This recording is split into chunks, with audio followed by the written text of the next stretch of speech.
오직 성령으로 스가랴 4장 말씀 가지고 오늘도 하나님을 경험하겠습니다. 우리가 신앙을 가지려 할 때 많은 생각과 판단을 해야 하는 그 과정을 맞이하게 돼요. 그것은 매우 생소하고 또 경험하지 못한 새로운 어떤 영역에 대한 두려움과 동시에 비현실적일 수 있다는 선입견이 이미 자리 잡고 있기 때문에 그래요. 하지만 이런 반응들을 이해할 수밖에 없는 게 우리가 살아가는 사회 구조 안에서 길들여진 공통된 개념들이 이미 자리 잡고 있기 때문에 그렇습니다. 여기서 위험한 게 있는데 그 위험한 게 무엇이냐면 경험하지 못한 그 영역들에 대한 의미에 있어서 잘못된 개념을 접하는 경우도 있습니다. 예를 들자면 이단에 빠진다든가 뭐 이런 거 있지 않습니까? 그게 중요한 게 뭐냐면 그것 또한 영적인 영역의 존재성이라는 거예요. 다시 말해서 확실한 것은 육적인 영역만 존재하는 것이 아니라 분명히 영적인 영역도 있다는 거죠. 이 측면에서 사람들은 자신들의 선택을 의심하거나 동의하게 된다는 거예요. 우리가 살아가는 우리의 환경들을 보면 대부분 감정의 지배를 받습니다. 그렇죠? 그 감정을 따라서 자신이 말하거나 행동하는 데 영향을 준다는 거예요. 이 감정이라는 영역이 존재한다는 것을 보았을 때 영적인 영역에 대한 가능성을 우리가 받아들일 필요가 있다는 겁니다. 좀 쉽게 설명하려고 지금 노력을 하는 겁니다. 솔직히 요즘을 살아가는 사람들 현대인들이라고 하는데 스트레스 속에 살아가요. 오직했으면 그 우울증이라는 것을 질병에 속하지 않는, 그죠? 그런 질병에 속하지 않는 부류의 보편적 정의를 하는 것을 보면 그거 우리가 지금 고민하는 문제에 대한 대변을 하는 것 같아요. 인간은 왜 우울할까? 이것은 외부적 환경이 자신에게 안 좋은 영향을 미쳤을 때 나타나는 감정의 자동 반응이라고 합니다. 마치 슬프면 눈물을 흘리죠. 가슴도 아프지 않습니까? 그것을 누가 질병입니다 라고 얘기해요? 안 한다는 얘기죠.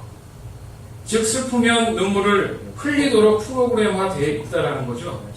그래야 그 슬픔이 조금이라도 가벼워질 수 있다라는 마치 자연 치유 같은 모습이라는 거죠. 하지만 문제가 되는 것은 무엇이든 과도해지거나 너무 심해지면 우리의 몸 같은 경우는 암이 발생할 수 있다는 거예요. 즉 몸이 이게 암이고 병이구나 이렇게 이해하지 않아요. 이 암 덩어리 자체도 자연 치유라고 인식을 한단 말이에요. 뇌는. 이게 병이라고 생각하지 않는다는 거죠. 이런 상황들을 봤을 때 이것은 뭔가에 의해서 분별이 필요하다는 거죠. 그 분별이 요구가 된다는 거예요. 육체의 섭리는 마치 우리가 볼 때는 자연스럽고 능동적인 부분이 있어서 그거에 대한 짜여진 프로그램대로 돌아가는 것 같은데 어느 부분에서는 그 능동성의 한계가 느껴질 수 있다는 겁니다. 예를 들자면 우리가 어떤 병이 들기 전에 항상 몸에 그 징후가 있어요. 그 징후를 캐치한 사람들은 어떤 생각을 합니까? 안 되겠다. 내가 이 병에 걸리지 않도록 사전에 예방을 하고 방지를 해야겠다. 이런 사람도 있겠지만 안 그런 경우도 있다는 거죠. 즉 몸은 병 들어가는데 멈추지 못하는 상황들, 그걸 우리 중독이라고 합니다. 맞죠? 중독에 걸리면 몸이 망가진 것과 상관없이 마음이 계속 그쪽에 빼앗긴다는 거죠. 그죠?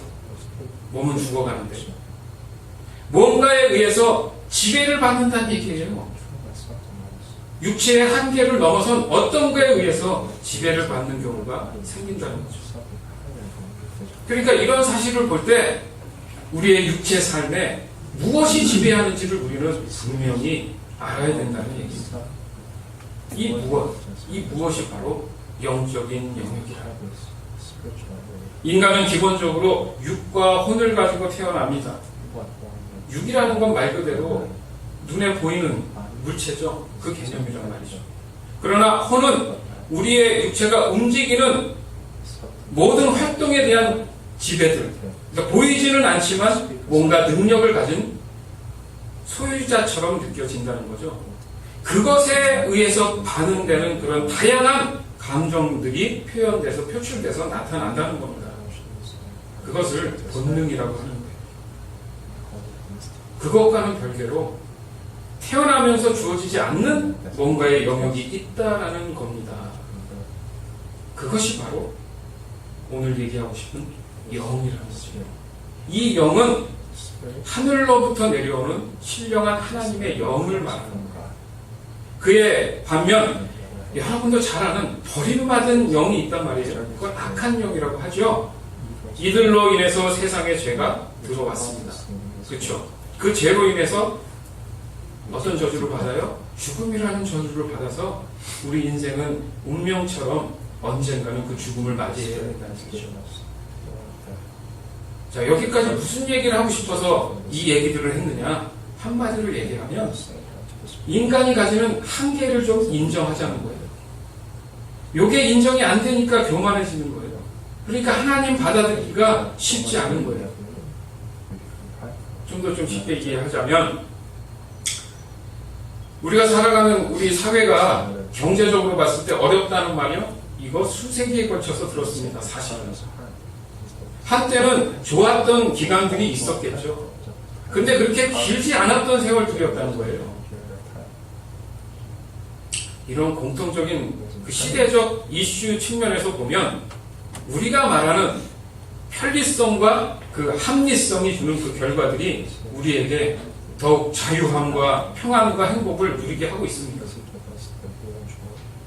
도리어 그 모든 것들이 우리의 발목을 잡고 서로를 넘어뜨리려고 하고 있지는 않습니까? 여러분의 삶에 이렇게 멀리 볼 거 없이 주변을 한번 돌아보세요. 사람들이 얼마나 열심히 사는데요. 그 결과에 사람들이 만족하고 있습니다. 왠지 아세요? 사람들은 이 편리성과 합리성을 멈추지 않으려고 한다는 거죠. 지금보다 더 나아져야 하고 나아질 것이라고 믿고 싶은 거예요. 믿는 게 아니라 나아지겠지.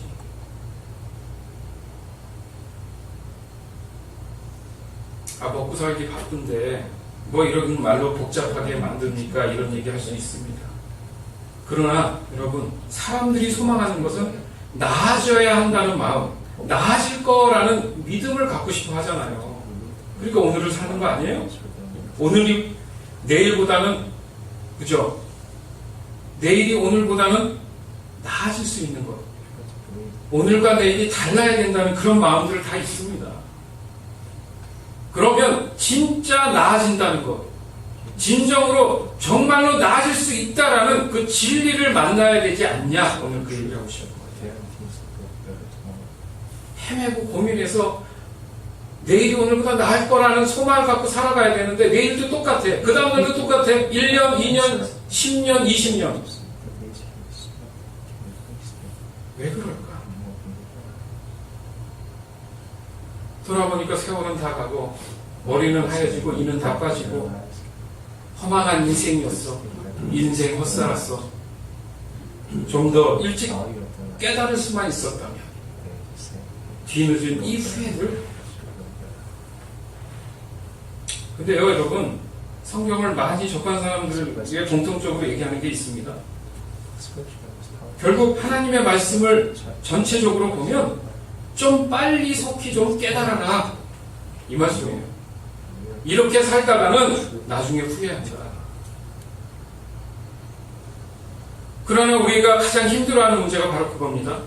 악한 영으로 인해서 미혹에 빠지는 경우가 있다는 거죠. 그런데요, 단 한 가지 이유밖에 없어요. 미혹에 빠지는 이유가. 자신의 유익을 계산하기 때문에 그렇습니다. 즉, 나의 필요에 대한 욕심으로 미혹을 선택하는 경우가 대부분이다. 지금보다 더 나아져야 한다는 것, 나아질 것이라는 그 소망의 주체가 이기적인 내 자신이 되어버리게 되면 미혹에 빠지는 경우가 생긴다는 거예요. 오늘 함께 나누는 말씀이 전혀 복잡한 말이 사실은 아니에요. 마음을 열고 귀를 기울이고 경청하려는, 그러니까 내가 갖고 있는 경험이나 그 지식을 좀 밀어내고 오직 성령을 의지한다는 말이 몰라도 상관없어요. 그게 뭐지? 라고 내 안에서 질문을 던지기 시작하면 되는 거예요. 그럼 성령께서 그 깨달음을 가질 수 있는 기회와 계기를 마련해 주시는 거예요. 아멘? 마태복음 6장 30절에서 34절. 오늘 있다가 내일 아궁이에 던져지는 들풀도 하나님이 이렇게 입히시거든 하물며 너희일까 보냐 믿음이 작은 자들아. 그러므로 염려하여 이르기를 무엇을 먹을까 무엇을 마실까 무엇을 입을까 하지 말라. 이는 다 이방인들이 구하는 것이라. 너희 하늘 아버지께서 이 모든 것이 너희에게 있어야 할 줄을 아시느니라. 그런즉 너희는 먼저 그의 나라와 그의 의를 구하라. 그리하면 이 모든 것을 너희에게 더하시리라. 그러므로 내일 일을 위하여 염려하지 말라. 내일 일은 내일이 염려할 것이요 한날의 괴로움은 그날로 족하니라. 아멘. 고린도전서 10장 31절. 그런즉 너희가 먹든지 마시든지 무엇을 하든지 다 하나님의 영광을 위하여 하라. 아멘. 무엇을 하든지 다 하나님의 영광을 위해서 하라. 이 말이 이해가 되세요? 이 말이 무슨 말인지 깨닫기 위해서 우리가 이렇게 말씀을 보고 기도하는 거예요. 무슨 뜻인지 알아야지만이 내가 하나님이 원하는 삶을 살아가기 때문입니다. 왜 하나님이 원하는 삶을 살아요? 그것이 가장 이상적인 나아질 거라는 그 소망을 갖기 위한 것 때문에 그렇다는 얘기예요. 우리는 때론 우리의 능력으로 성공을 이루어 간다고 믿는 경우들이 상당히 많아요. 그럼 성공한 사람들이라고 우리가 알고 있는 부류들이 있지 않습니까? 그렇죠? 그러면 그 사람들은 과거보다 지금이 더 나아졌다고 확신을 한다고 생각하세요? 혹여 생각해보면 그렇게 말을 해야 자신의 성공에 대한 가치가 의미가 있다고 믿어보려는 건 아닐까요? 왜 이런 얘기 합니까? 부정적인 얘기를 하는 게 아니에요. 요즘 많은 사람들에게 오는 질병이라고 하죠. 그것은 공황장애라는 게 있습니다. 패닉 상태라고 하는데 이게 이상하게 예전과 다르게 요즘은요, 그 유명 인사, 부자들, 뭐 연예인들 뭐 이런 사람들이 많이 고생을 한다고 합니다. 그렇죠? 뭔가 유명해지고 많이 가졌음에도 불구하고 삶의 두려움을 느낀다는 거죠. 안 그래야 되잖아요. 요즘 한국에 또 가장 또 이슈가 그 언니에 이어서 또 동생이, 그죠? 누가 또 그런 음성 파일을 올려가지고 본의 아니게 들어봤는데 목소리가 너무 소름 끼쳐요. 그러니까 무슨 야단치고 그런 의미가 아니라 나 좀 살려주세요 이렇게 들려요. 그러니까 소리가 아니라 악이에요. 그러니까 뭔가 정서적으로 불안한 거야. 근데 그 사람의 삶은 비교할 수 없이 세상으로 얘기하면, 그죠? 금수저와 같은 위치에 있는 사람인데도 불구하고 채워지지 않는 무언가가 있다라는 그 목소리로 저는 들려요. 살려주세요. 채워지지 않고 있습니다. 도와주세요. 이렇게 들려요, 자꾸. 그분만 그렇습니까? 엄청난 기업을 이룬 삼성, 거기에 부회장님은 안 그래요? 정권이 바뀔 때마다 힘들고 어려운 그 고난들을 어떻게 해석하고 이해합니까? 잠이나 편히 자겠어요?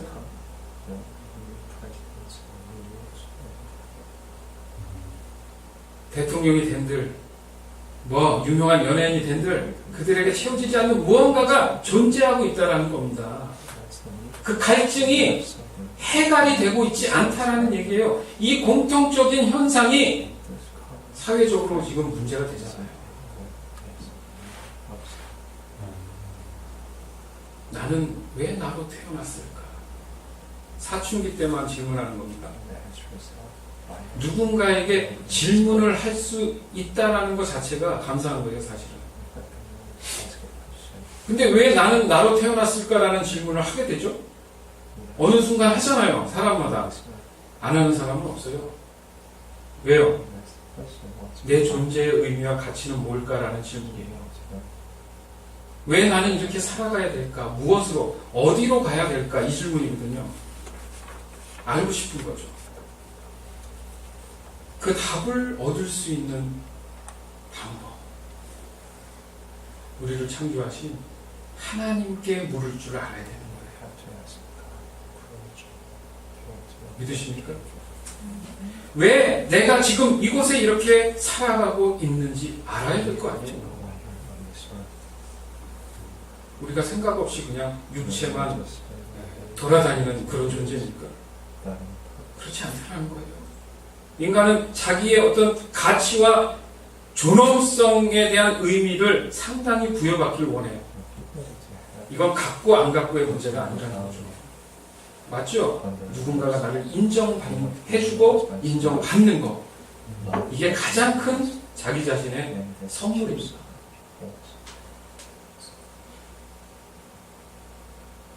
왜냐하면 나를 만드신 분이 나를 가장 잘 안다는 이유죠. 그 만든 이유를 분명히 정확히 알고 계시기 때문에 그렇다는 얘기예요.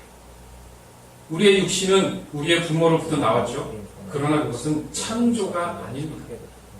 이 생소할 수 있는 진리를 어떻게 받아들일 것이냐, 그것이 오늘 우리가 함께 기도하면서 성령의 도우심으로 풀어나가기를 원하는 문제라는 거죠. 그래서 오늘 제목이 오직 성령으로 해요. 이 모든 것을 깨닫게 도와주시는 분, 그분은 오직 성령인 줄 믿습니다. 이런 질문, 궁금증을 가지고 오늘 본문을 경험해야 돼요. 성경을 그냥 좋다 이렇게 보는 게 아니고 하나님이 내게 어떤 것을 주시려고 하는지에 대한 기대감이 있어야 된다는 얘기죠. 스가랴 4장 1절에서 5절. 나와 이야기하던 천사가 내게로 돌아와서 나를 깨웠는데 나는 마치 잠에서 깨어난 듯 했다. 천사가 내게 물었다. 무엇이 보이느냐? 내가 대답했다. 순금으로 된 등잔대가 보입니다. 그 꼭대기에는 그릇이 있고 등잔이 7개 있습니다. 그리고 심지 받침도 7개 있습니다. 그 곁에는 올리브나무 2그루가 있는데 하나는 그릇 오른쪽에 있고 다른 하나는 그릇 왼쪽에 있습니다. 내가 나와 이야기하던 천사에게 물었다. 이것들이 무엇입니까? 천사가 말했다. 이것들이 무엇인지 모르느냐? 내가 대답했다. 네, 주여, 모릅니다. 아멘. 자, 여기서 몇 가지 공통점이 있는 게 무엇이 보이느냐. 또 보면 나와 얘기하던 이것들이 무엇입니까? 이렇게 하면 그러니까 대화식으로 질문을 하고 그죠? 답을 얻고 이런 지금 패턴을 보인단 말이죠. 우리가요 눈에 보이는 것에 대한 해석들을 합니다. 그죠? 그것은 보는 각도나 정서에 따라서 어떻게 돼요? 그 해석이 180도 달라질 수가 있어요. 우리가 살아가고 있는 지식들, 이 지식에 대한 팩트는 언제나 시대에 따라서 그 해석이 달라지곤 하는 걸 우리는 경험합니다. 맞죠? 여러분 그런 거 관심 없어요? 그냥 하루하루 그냥 열심히 땀 흘려서 살고 월급 받고 이렇게 살아요?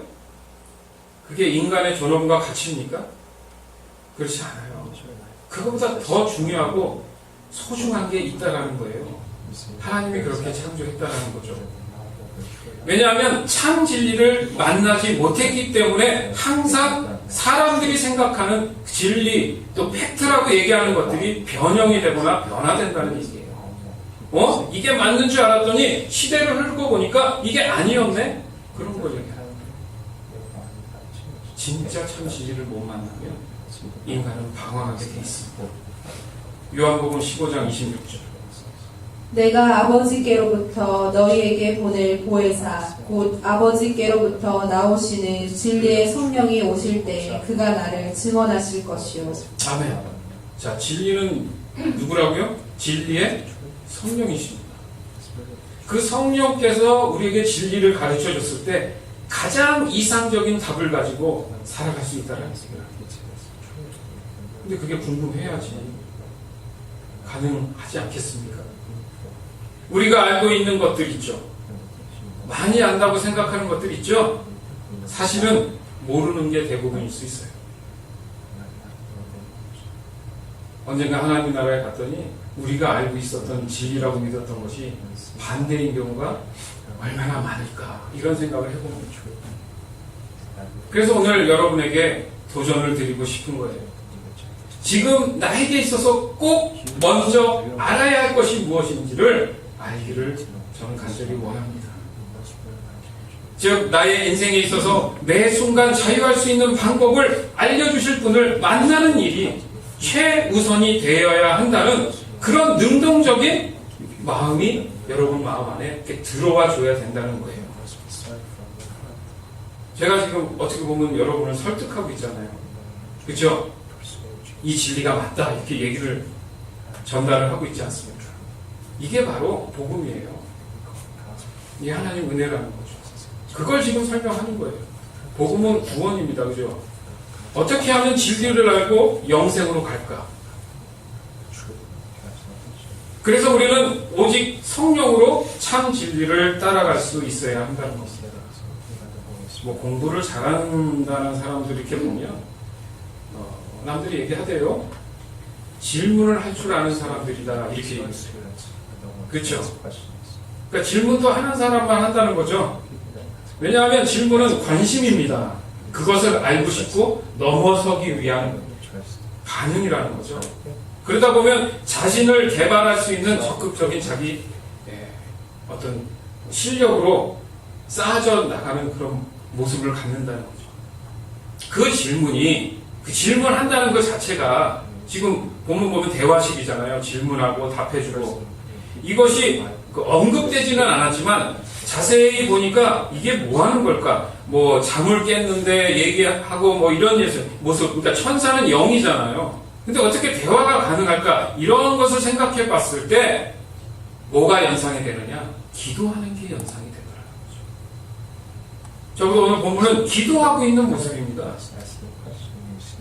스가랴 4장 6절에서 9절.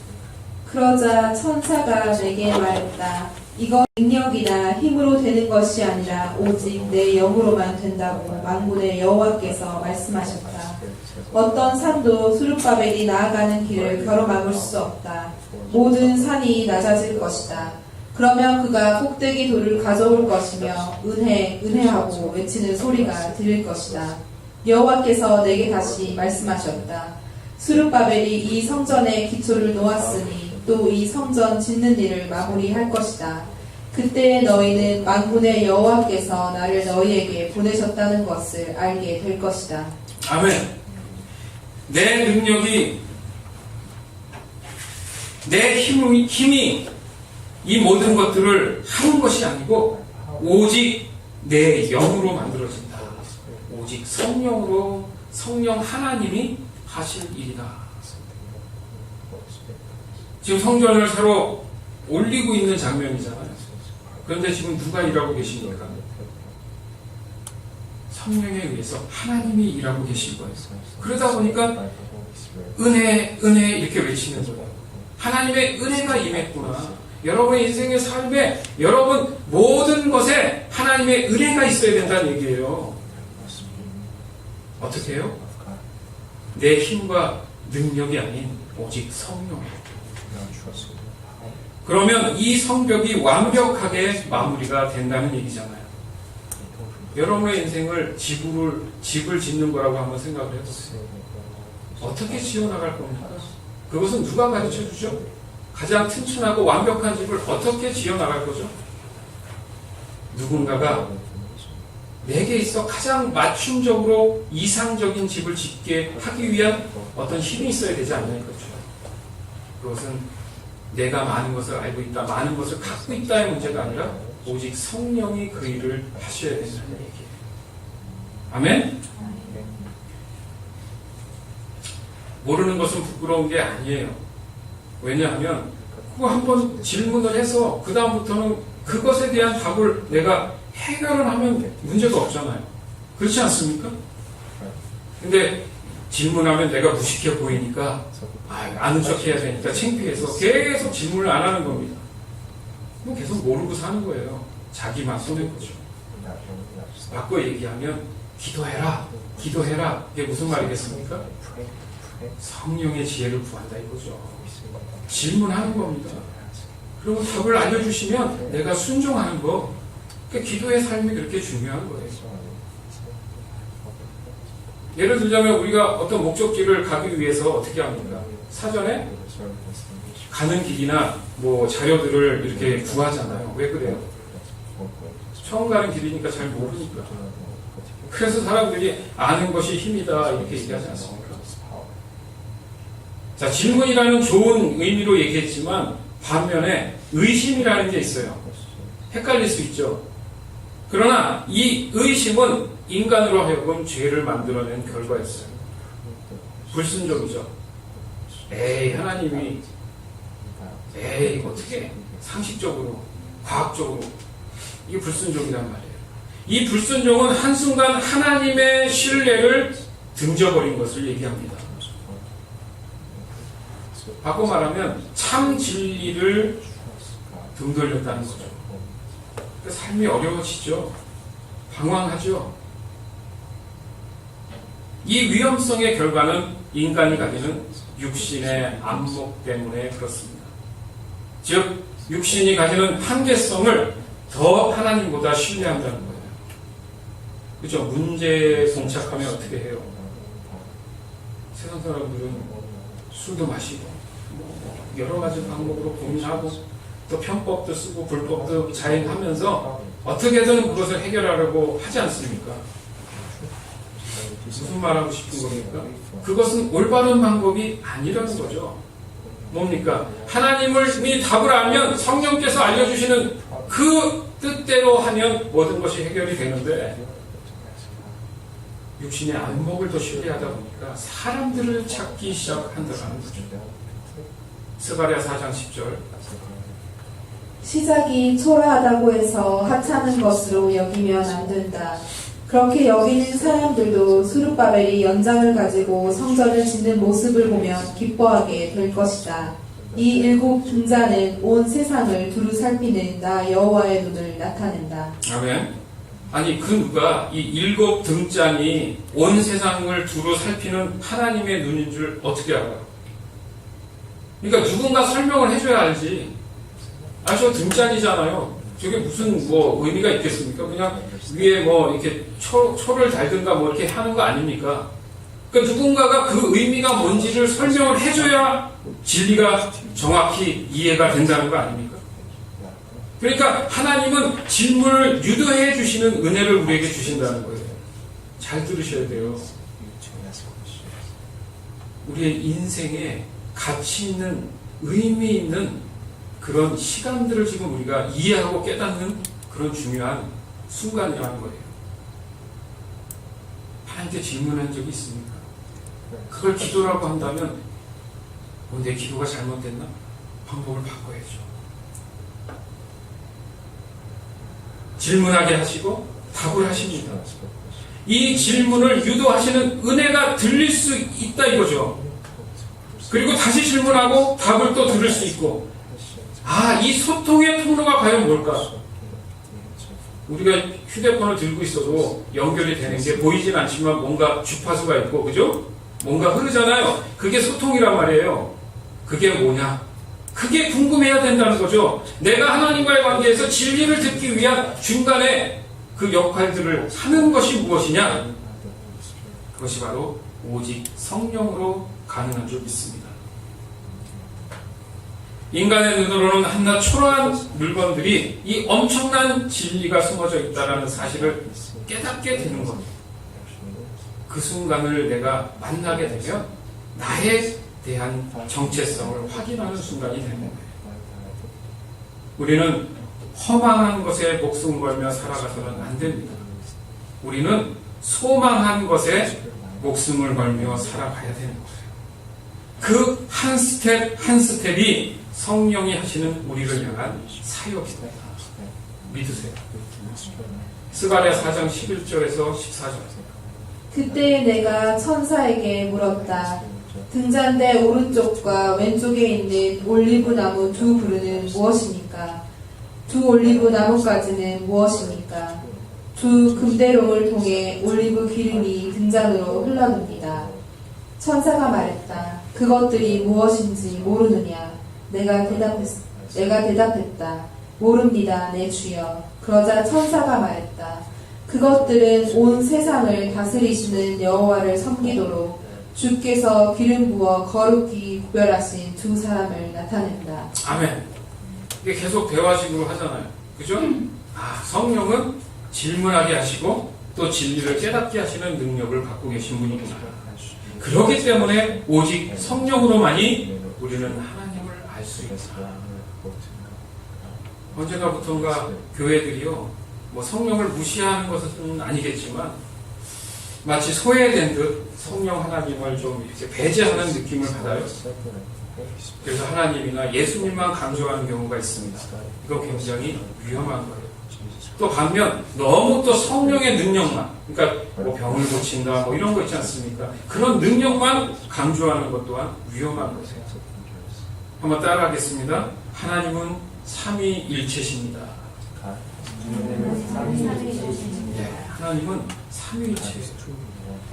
그래서 우리는 참 하나님을 경험으로 알아가는 것이 매우 중요한 신앙의 본질이 되는 겁니다. 더욱이 지금 우리에게 절실한 것이 바로 성령 하나님을 통한 나의 삶인 거예요. 내가 꾸려나가서 내가 힘들게 땀 흘려가 그런 의미는 한계가 있다는 얘기를 지금 하는 거예요. 그 이상의 누군가의 이끌림을 받는데 참 진리가 나를 이끌어주면 자유하게 된다는 거죠. 진리가 너희를 자유케 하리라. 그래서 이 말씀을 하신 겁니다.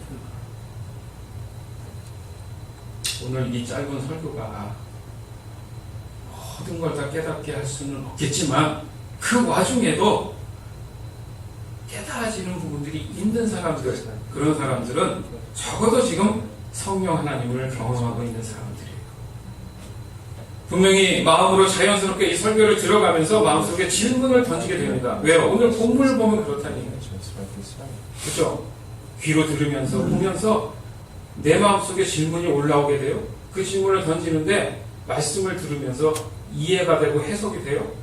이런 주고받는 마치 뭔가 대화하지만 기도하는 이 모습들, 이게 바로 영적인 기도라는 거예요. 그래서 무시로 기도할 수 있는 거예요.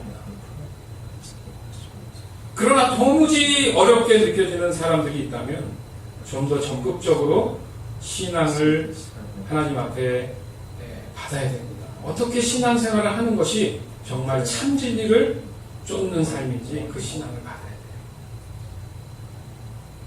한 가지 오해하지 말아야 될 게 오늘 말씀도 있지 않습니까? 내가 어떤 노력을 한다든가 어떤 능력을 가져서 그 힘으로 하나님을 안다라는 착각을 해서는 안 된다는 말이에요. 오직 성령만을 의지하는 것이 무엇인지 궁금해해야 한다는 겁니다. 더욱이 중요한 것은 먼저 예수 그리스도가 나의 구주 되신다는 것을 받아들이는 작업이 너무너무 중요한 겁니다. 그래야 그 다음 단계를 할 수 있거든요. 그러기 위한 시간들을 하나님 앞에 내가 충분히 들을 줄 알아야 돼요. 사랑하는 여러분, 오늘 말씀이 쉽지 않을 수 있어요.